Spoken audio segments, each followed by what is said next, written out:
দেখেন আমার নবী বলতে জগো আমার উম্মত উম্মতানেরাও, ওগো আল্লাহর নেক বান্দিরাও, তোমরা শুনে রেখে দাও, পাঁচটা পোশাকের ভিতরে তোমরা যদি একটা পোশাক যদি পরিধান করো, যতই নামাজ রোজা হজ যাকাত করো না কেন, মরার পরে তুমি জান্নাতি নয় জাহান্নামে যেতে হবে।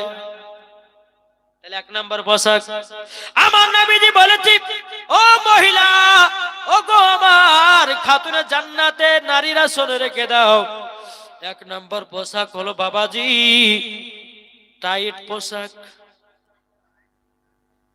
কি বললাম? পড়ে কি পড়ে না? পড়ছে না? ও মা কালা শুনে রেখে দাও, মা রাতের বেলা মা জননীরাও, যেই মহিলারা টাইট পোশাক পরবে মরার পরে তাদেরকে জাহান্নামের আগুনে দেওয়া হবে।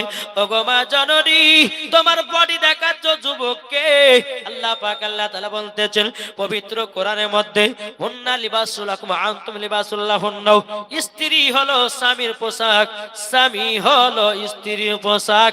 জোরে বলুন না সুবহানাল্লাহ। ও মা কালা, তোমার বডি কাকে দেখাবা মা?